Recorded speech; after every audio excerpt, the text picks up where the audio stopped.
Lakes region, you will find many private roads off of public roads. What that means is an individual, a group of individuals, associations, subdivisions, what have you, are the owners actually of the road versus a governing body, which normally is the town. So the town would be the public roads or the state roads, and the private roads are responsible by the owners to maintain them. So in the Lakes region, for example, you may be envisioning in New Hampshire that there's this rural road to a few homes and that's a private road. Actually, very often than not, the private road could be this massive subdivision and it's all privately owned within all the roads are privately owned within that subdivision. A co-op, housing co-op situation. All different homeowners associations could have private roads. So it doesn't mean that it's going to be this dirt road and a few neighbors pitch in. It could be, but it also could be this nice paved road with sidewalks and lighting. So it's very important to know, when you're going to look at a property, what role you would play as an owner if the road was private or not. So say the road is private and you're in an association.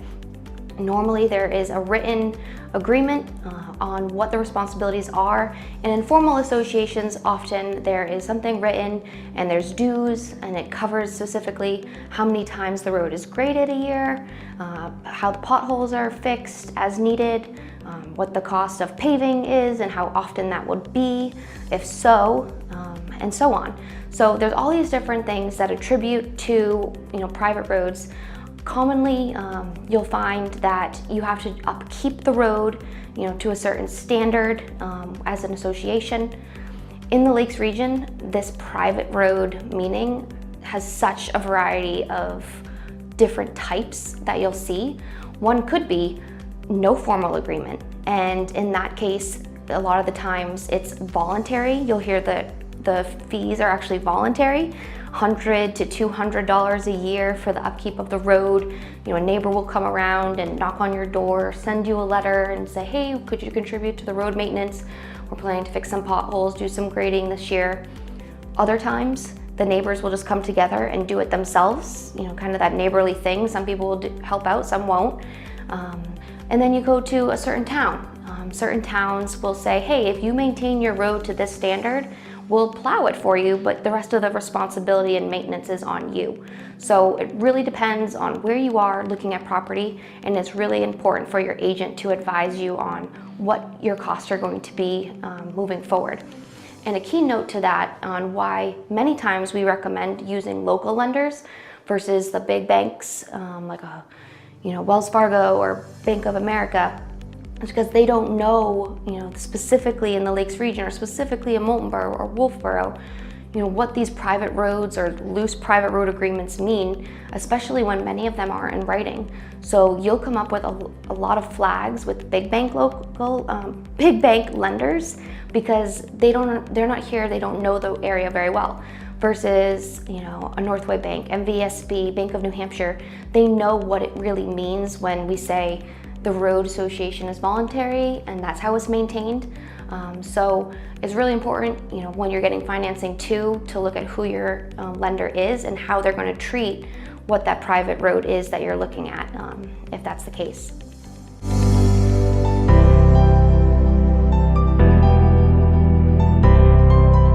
A septic system is used when you're not in an area where there's a public sewer system and wastewater treatment system available. So it's a private system.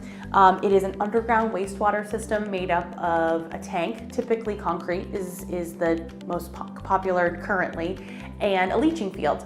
So some type of absorption into the ground. So a septic system usually works by all of your waste, whether that's from water from the house, flushing a toilet, all of those things go into a tank, and solids and liquids separate, and the liquids are then leached out into a leach field, and the solids kind of sink to the bottom. That is what you'll hear people saying, I'm getting my septic tank pumped. They're pumping out the solids out of the tank. So when we talk about maintenance of a septic system, that's the biggest thing. You want to make sure that the tank is getting pumped, and your septic system provider will let you know on the time frame, whether that's every year, every couple years, depending on the size of the system and the load that it's getting. that will determine how often you need to get the solids pumped out of the system. A standard system is based on bedroom count, so 2-bedroom, 3-bedroom, and that is based on 2 people per bedroom year-round use. So that's how they determine the amount of load going into the tank. Something to keep in mind with a septic system is you're not going to want to be putting down any grease, any non-flushable items, so no baby wipes, nothing like that, no food items. Garbage disposals are highly frowned upon when it comes to septic systems because the system can't handle it. It's not something that it's made for. It's made for natural-based products and toilet paper. So when we talk about maintenance, that plays a big factor into it. Eliminate all those extra things. Just put natural products down the drain and getting it serviced every couple years. If you ever have any questions or weird things are happening and you want to know, talk to a local septic provider. They're happy to let you know what your system is and how often you'll need to get it serviced and in your area.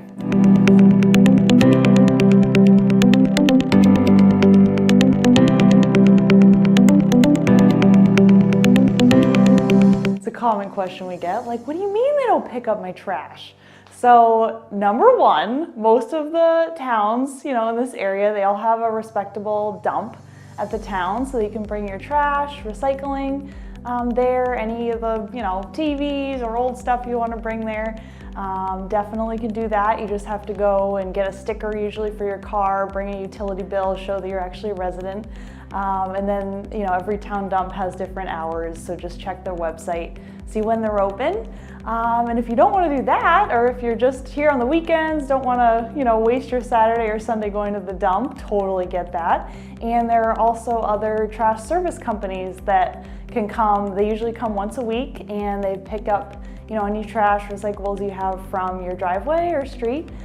So depending on what area you're in, our office here, we use At Your Service, there's Good Neighbor, there's also, if you need a dumpster, we always do Dumpster Depot or those.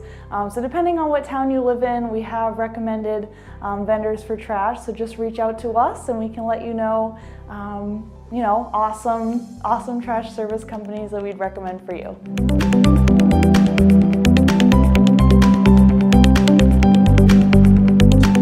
Buying land has a much different feel than buying a house, obviously. As far as what you need to consider regarding inspections, it all depends on what you want to do with the land. If you're buying the land just to build a house, you're going to have a house there, etc. The 2 main things you're concerned about is where is the water coming from and where is the water going. So you may want to consider doing a percolation test or a test pit, where somebody would come up with an excavator, dig a hole, look at the types of soils, etc. that are on the property, figure out what the percolation rate is for those soils, which will help you determine the type of septic system, where you can put a septic system, etc. on the property. Now, if it's land with town sewer, that doesn't really matter. As far as a well is tough. You might want to look at public data as far as what other wells in the area look like, if you can find that.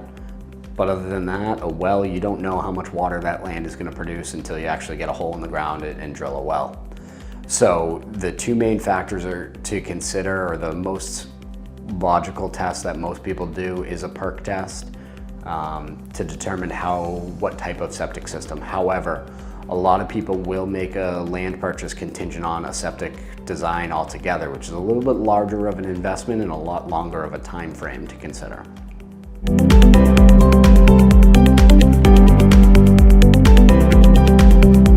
So they're different. An easement gives a property or individual a right to use another part of someone's property, versus the right of way allows someone to enter onto a property for the rites of passage. So those 2 different things can look drastically different, and it's very important where you find these is in the deed. So you need to read the deeds, go back and look at deeds that deed references from the past. Also, it could be referencing a plan or subdivision plans that reference different rights of ways that were granted. Different examples of rights of way would be a property that was subdivided and one of the lots in the back may be landlocked. Well, there was then likely a right of way put in someone else's deed that's up front for that property to have access and cross and have a passage over to get to their land. So that would be an example of a right of way. An easement, the most popular easement would be a utility easement. You see many of those, which it gives the utility providers access on the property to maintain the utilities, such as the electric company. That is probably the most popular one. Another example of an easement you might see is a well easement, where the well was actually placed on the neighboring lot, and you still have access to your well, but it's not on your property. So those are a few examples of a right of way and an easement.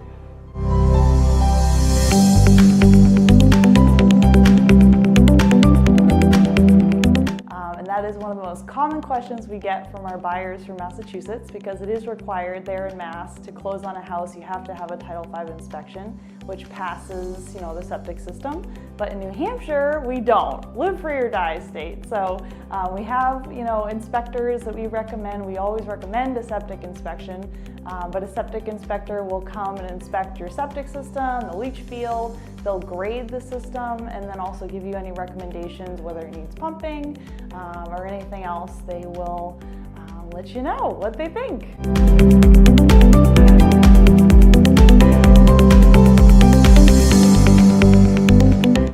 So especially in here in New Hampshire, you'll find that there's certain bans or limits put on roads. Given the weather that we always have, you'll find in the spring there'll be certain limits put on roads because of the frost heaves, and they want to keep the pavement in good condition. So if you have a really large truck going down a road, that could definitely add up in cost when the state goes to fix those roads. So you'll find that sometimes even covered bridges here in New Hampshire will have a weight limit as well, because they want to kind of keep that aesthetic of New Hampshire and keep that cost low when they go to fix the roads. So.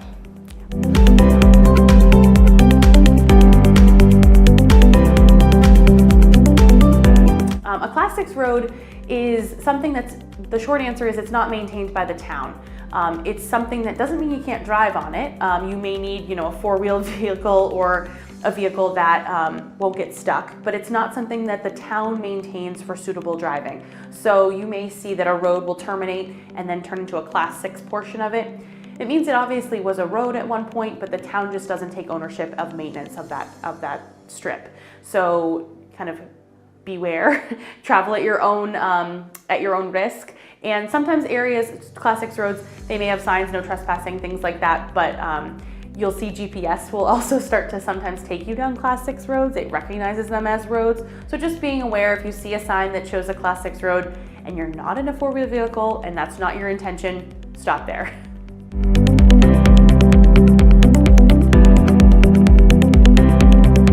So what is a well? We get this question a little bit less often than we used to, but still relatively often. A lot of people coming up from other states or from more metropolitan areas aren't aware that water in this area, in most cases, comes from a well. The water comes from your own property.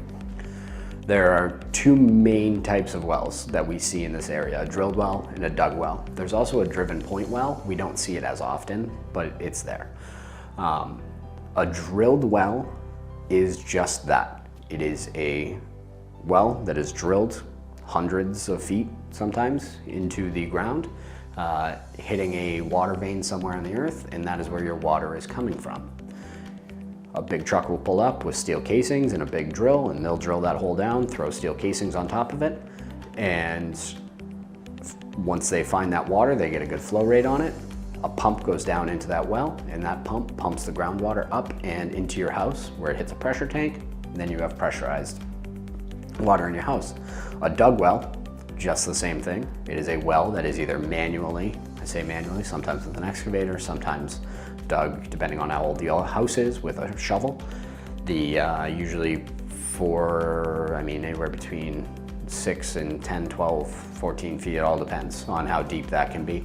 And that is taking more of that surface groundwater and collecting that and bringing it into the house. For a dug well, you usually see a pump inside of the house. Biggest things to telltale signs when you're looking at a property of what type of well it has. First, obviously, any property disclosures should tell you. Then when you get to the property, if you're looking for a drilled well, there's usually a steel well head casing outside somewhere in the lawn. Sometimes it's covered by a fake stone or something like that. That's the easiest. Outside the property, if you see a big concrete cylinder, that's usually the casing for a dug well.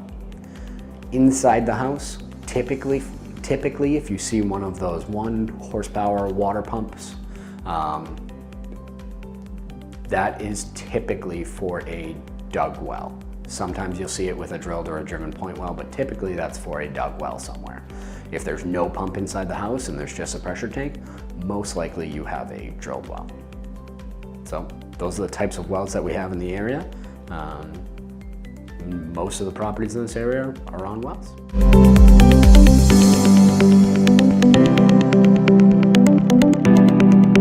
In the real estate world, there are a few different ways to describe the boundaries of your property. Meets and bounds, you have lots and blocks, and surveys. Surveys are probably the most reliable, typically the most recent. Lots and blocks as well. Typically in a subdivision, you'll find that there's a map, lot, sub, all numbers that describe your property. Meets and bounds, typically you'll find on a deed used in older properties describing maybe like an iron pipe 200 feet away or stone walls that surround your property. But the best source of information is going to be going to your local assessor's office if you have any questions. For example, just sold a property in which the seller was being taxed on over 2 acres, but in every survey or other property documents, it was about 1.42 acres. So I pointed that out to him. He went to the local town hall and he was able to get a refund check for all the years that he had been paying on that 2 acres. So it's really important to know your boundaries, especially when it comes to tax time as well.